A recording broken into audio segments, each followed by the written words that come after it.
AP Telangana మధ్య మరో కొత్త వివాదం మొదలైందా? హైదరాబాద్లో ఆస్తుల హక్కులపై తెలుగు రాష్ట్రాలు పట్టుబడుతున్నాయా? నిన్నటి వరకు ఉమ్మడి రాజధానిగా ఉన్న హైదరాబాద్లోని కొన్ని భవనాలు తమకే చెందుతాయని ఏపీ సర్కార్ పట్టుబడుతోంది. హైదరాబాద్లో 12 భవనాల్లో వాటా కోసం ఏపీ పట్టుబడుతున్నట్టుగా చర్చ జరుగుతోంది. ఏపీ రీఆర్గనైజేషన్ యాక్ట్లో షెడ్యూల్ 9, 10 పరిధిలో ప్రస్తావించని 12 సంస్థలు, భవనాలలో తమకు వాటా ఉందనేది ఏపీ వాదన. మరోవైపు హైదరాబాద్లో ఆస్తులన్నీ తమకే చెందుతాయని తెలంగాణ సర్కార్ తేల్చి చెబుతున్నట్టు సమాచారం. వేల కోట్ల రూపాయలు విలువ చేసే భవనాలపై హక్కులు వదులుకోవడానికి రెండు రాష్ట్రాలు సుముఖంగా లేని పరిస్థితి ఏర్పడింది.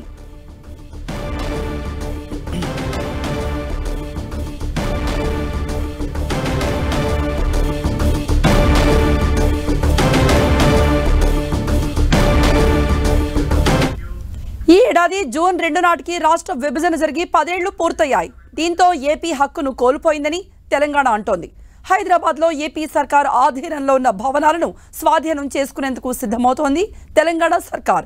జీహెచ్ఎంసీ పరిధిలో 32 సంస్థలు, ఇతర ఆస్తుల్లో ఏపీ వాటా కోరుతుండగా అందులో చాలా సంస్థలు మూతపడ్డాయి. దీంతో ఆ జాబితాను 12కు కుదించినట్టుగా తెలుస్తోంది. ఈ 12 సంస్థల్లో గండిపేట దగ్గరున్న ఆక్టోపస్ బిల్డింగ్, అక్కడి స్థలం, ఖైరతాబాద్లోని HACA Bhavan, pharmacy council of and estate office building, ఇలా 12 సంస్థలు, వాటి తాలూకు ఆస్తులు ఏపీ తన జాబితాలో పెట్టుకుంది. ఈ ఆస్తులపై AP chief secretary Neerabh Kumar Prasad కూడా అధికారులతో సమావేశం నిర్వహించినట్టుగా తెలుస్తోంది.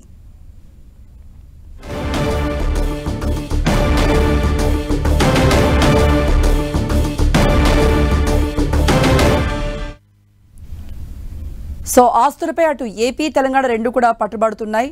మరిన్ని అప్డేట్స్ ఇవ్వడానికి లైవ్ లో జాయిన్ అవుతున్నారు మా ప్రతినిధి కరుణాకర్. ఆంధ్రప్రదేశ్ తెలంగాణ మధ్య మరో కొత్త వివాదం చెలరేగుతుందని చెప్పవచ్చు. అందులో ప్రధానంగా రాజధానిగా అంటే ఉమ్మడి రాజధానిగా హైదరాబాద్ మొన్న జూన్ 2తో సమయం అయిపోయింది. ఈ నేపథ్యంలో ఇక హైదరాబాద్పై పూర్తి హక్కులు తమకే ఉంటాయని చెప్పి తెలంగాణ చెప్తోంది.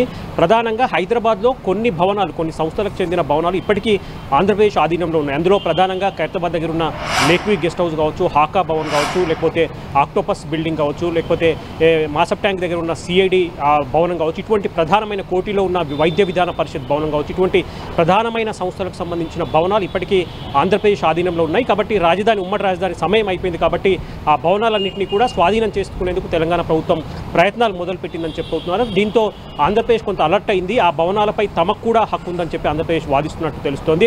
ఎందుకంటే ఆంధ్రప్రదేశ్ పునర్విభజన చట్టంలోని ప్రధానమైన 9, 10 షెడ్యూల్లో ఈ భవనాల గురించి ప్రస్తావన లేదు. కాబట్టే ఖచ్చితంగా వీటిలో తమకు హక్కు ఉంటుందని, ఏవైతే ప్రస్తావన ఉన్న భవనాలు అందులో ప్రధానంగా పాత సచివాలయంలోని కొన్ని బ్లాక్లను ఇప్పటికే ఆంధ్రప్రదేశ్ తెలంగాణకు అప్పగించిన నేపథ్యం వాటన్నింటి కూలగొట్టి కొత్త సచివాలయం కట్టిన పరిస్థితి మనం చూస్తున్నాం. అటువంటి ఈ 9, 10 షెడ్యూల్లో ప్రస్తావించిన ఆస్తులన్నిటి కూడా తెలంగాణకు ఇప్పటికే ఆంధ్రప్రదేశ్ అప్పగించింది. కాబట్టి ఆ షెడ్యూల్ 9, 10 షెడ్యూల్లో ప్రస్తావించని ఆస్తులు ఏవైతున్నాయో వాటిలో ఖచ్చితంగా తమ ఆధీనంలో ఉన్న భవనాలు, మొత్తం 12 భవనాలను ఆంధ్రప్రదేశ్ గుర్తించింది. ఆ 12 భవనాలు తమ ఆధీనంలో ఉన్నాయి కాబట్టి వాటిలో తప్పకుండా తమకు వాటా ఉంటుంది. వాటిని స్వాధీనం చేసుకునే హక్కు తెలంగాణకు లేదని చెప్పి ఆంధ్రప్రదేశ్ గట్టిగా వాదిస్తున్నట్టు తెలుస్తోంది. రెండు రాష్ట్రాలకు సంబంధించిన అధికారుల మధ్య ఇప్పటికే ఈ రకమైన కమ్యూనికేషన్ జరుగుతున్నట్టు తెలుస్తోంది.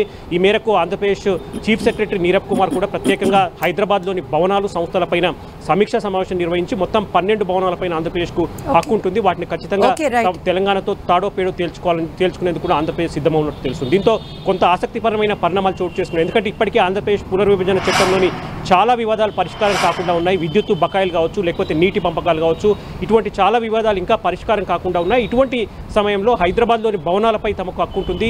ఎందుకంటే ఇవన్నీ కూడా దాదాపు 5-6 వేల కోట్ల రూపాయలు విలువ చేసే అవకాశం ఉంది. కాబట్టి ఇంత విలువైన వేల కోట్ల రూపాయల విలువైన ఈ స్థలాలు కావచ్చు, భవనాలు కావచ్చు వదులుకోవడానికి రెండు తెలుగు రాష్ట్రాలు కూడా ఇష్టపడలేదు. ఇటువంటి సమయంలో ఆంధ్రప్రదేశ్ ముఖ్యమంత్రి చంద్రబాబుతో కాసేపట్లో తెలంగాణ గవర్నర్ రాధాకృష్ణన్ కూడా భేటీ కాబోతున్నారు. కాబట్టి ఈ భేటీ కూడా ఇటువంటి వివాదాల సమయంలో కొంత ప్రాధాన్యత సంతరించుకున్న పరిస్థితిని చూస్తున్నాం. కృప.